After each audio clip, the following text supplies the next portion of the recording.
welcome back to Gear Check Games. This is episode 12 of our Pokemon Gold for the Game Boy Color, Pocket, and Game Boy playthrough.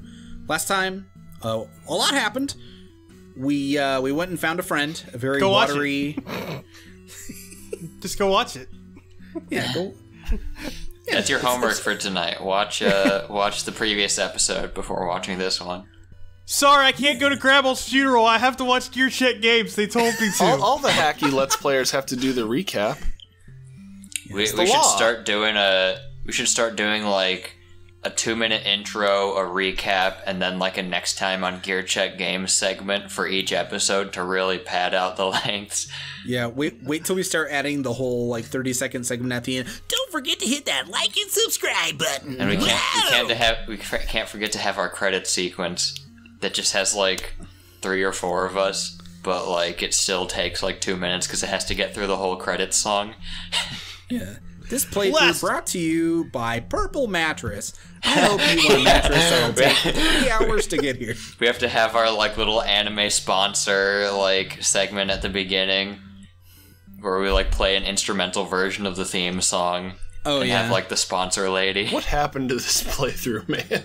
Man, don't forget to buy our mugs and shirts. Hey, let me through. Let me through. Oh yeah, I decided my thing is I really just don't want to leave Ecritique City because I just really like this town.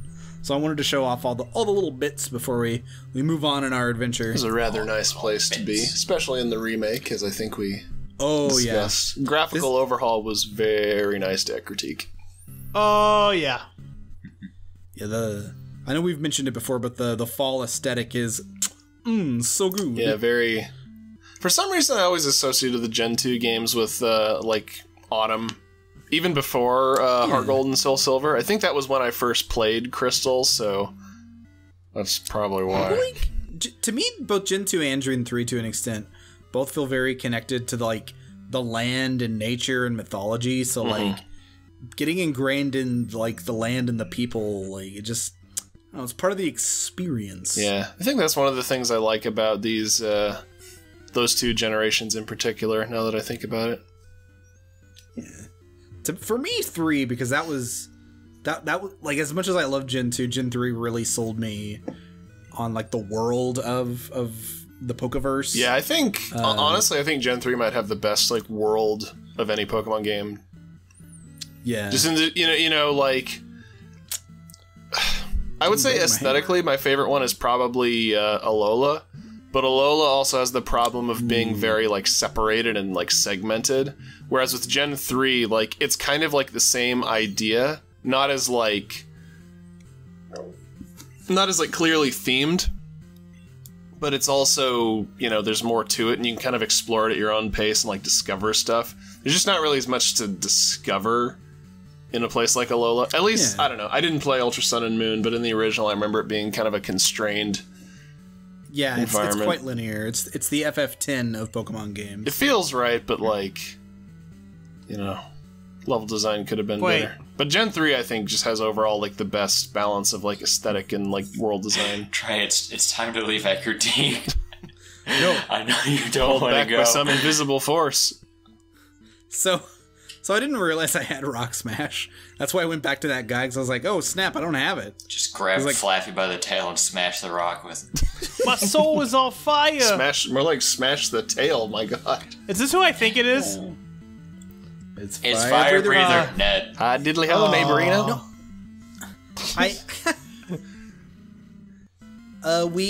Well, I mean, he is the devil, so it makes sense. It's always the one you least suspect. Yeah. No, I think Fire Breather Dick, I think he's either in Union Cave or he's right before the national park, but I think he is. I think he's in Union Cave. I think we may have talked over Fire Breather Richard, as it were.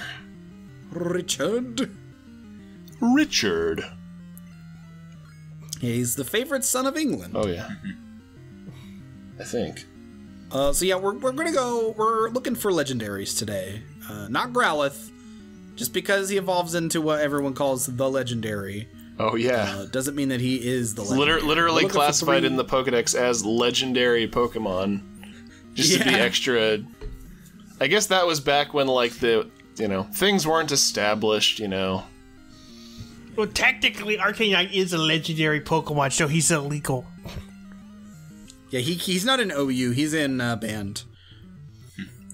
He's banned from UU, banned from OU. Folks, he's even banned from baby tier. I got nothing. I'm so mad I don't know what to say to these people. That Arcanine gets to be a legendary Pokemon, but not Sudowoodo.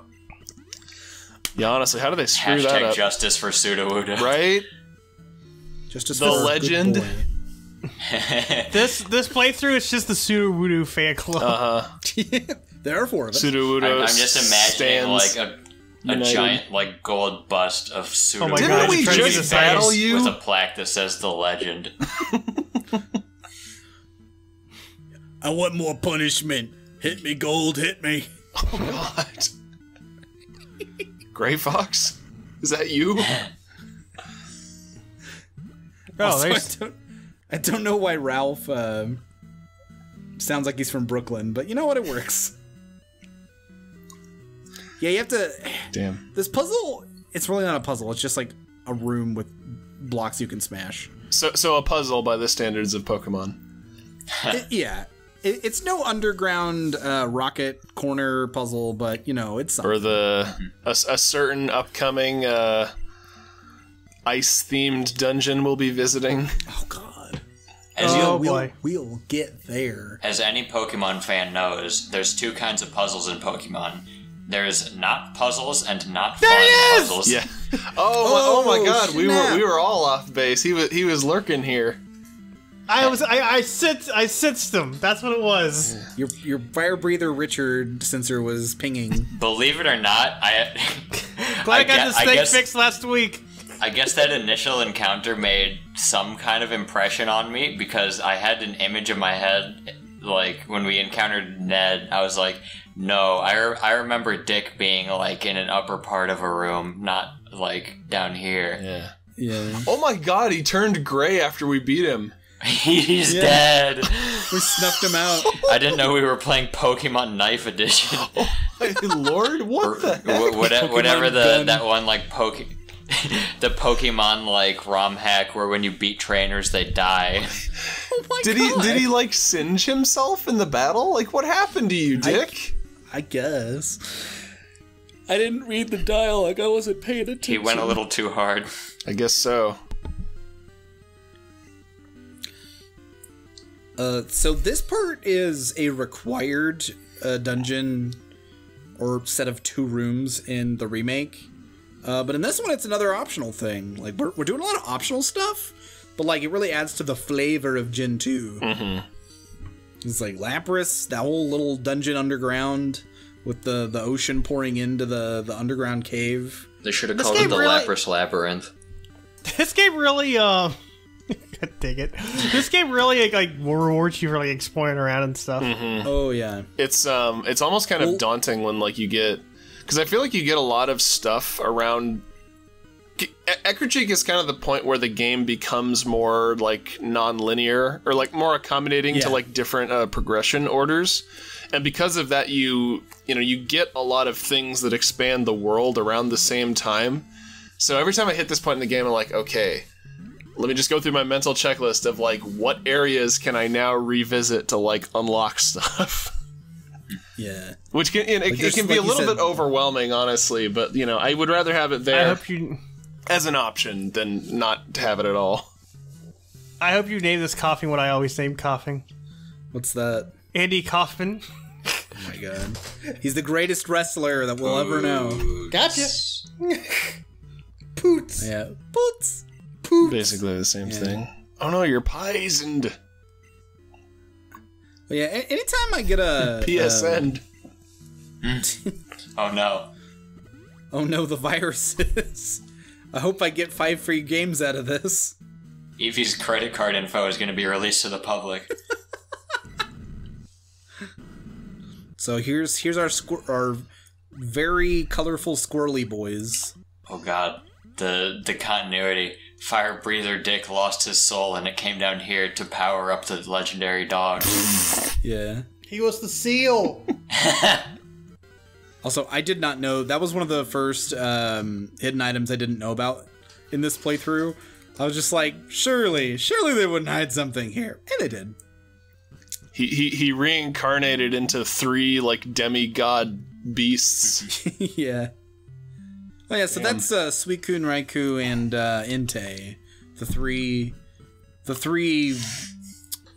three legendary whatevers. I don't think there's really a consensus. Yeah, one kind of looks like a water dog, one kind of looks like a tiger, and the other one kind of looks like a fire lion, a flying, if you will. The other one looks like Entei. Yeah. He looks like me. It's a legendary Pokemon in this game. Suicune, Raikou, Entei, and Clyde. Yeah. Yeah, so that was a reference very few people will get. For all of you who want to watch the third Pokemon movie, I employer. I'm your employer now. Yes. Welcome to Gear Check Games. Wow, that's a bit of a leap in logic. I implore all of y'all to watch the Japanese version of the third Pokemon movie, The Castle of Illusion, because there are some great scenes in that.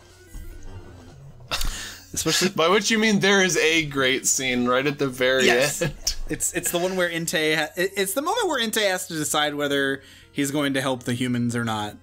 Because, like, isn't it like the castle's falling all around him? The old chick that he's in. Well, they like can't break through the unknown barrier. Like they're going haywire or whatever. Yeah. And Entei's like trying to like muster the strength to like do what he's got to do. And in the Japanese or in the original version, the little girl from that movie is named Mi. Yeah. Mi. Which apparently was the head writer's like daughter's name at the time. And so I'm sorry, this is not gonna be funny out of context, but like Entei's like he's like losing the battle and she's like, "You can do it, Entei." And he just for solidly the whole movie he has this like very stoic kind of like low voice. Yeah.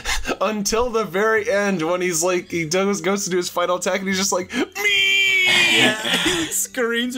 But like, what kills me is beforehand, the music cuts out, the camera just slow focuses on his face and gets closer. Yeah, it's like they really they cut all the other audio from the scene and you just get me like max volume. And then he falls into the atmosphere and says, "Me, this is what you wanted, right?" Pretty much. That's what Quailfish said. Yeah. Oh god. Quailfish saves the world by stopping the space colony arc. Quailfish is my favorite Doug character.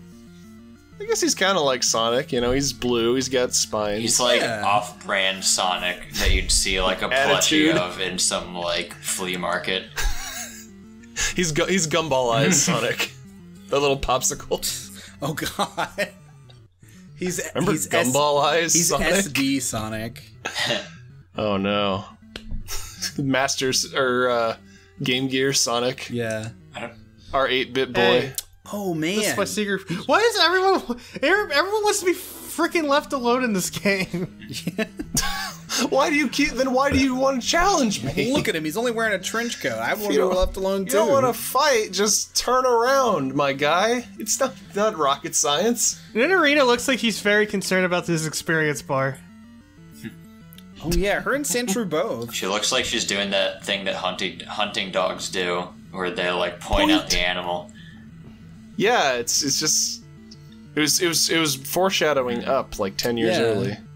If you look really closely, she has a very like dainty version of that collar on. It's right at her chin. Hello, Lapras. Just has like YouTube poop speak. Yes, Lapras. So I'm doing a weird. Ooh, order. That's a good Nidorino. Yeah. I'm doing a weird order for me. Playing this game. For me. So normally I go directly west to Olivine, but this time I'm going to go to Lake of Rage. The correct order. Oh. See, like... Well, no, it's not the correct order. It's the order I always go because I feel like it complements the level curve a little better. Yeah. Yeah, if you do this, if you do Lake of Rage before you go to fight Chuck, you're gonna have a much better time. Plus, you can actually make it to Mahogany Town without getting Surf or the Fog Badge. Oh yeah. So if you want to come over here through Mount Mortar and grab a Girafarig, he can actually really help you in the battle with Morty. Because he has psychic moves, but he's also normal type, so negates the ghost stuff. Yeah, like immune to ghost moves. Well, he's better, like given the differing strategies between Gen 2 and Gen 4. He's more useful, I would say, in Heart Gold and Soul Silver than he is here. But Girafarig's still a solid Pokemon. I can't remember if I've recommended him or not. Yeah, that's one Pokemon I'd like to run with someday. Since typically most of the time I don't have someone to trade with to get like an Alakazam. He'd be a good psychic type. For the team. He's not like an amazing competitive Pokemon, but for a standard like single player run through, he's pretty versatile, pretty solid choice. I would say. He's not an amazing competitive Pokemon, but his name sounds like a YouTube poop, so I like him. Girafarig. Girafarig. So next time we're gonna go take on Team Rocket.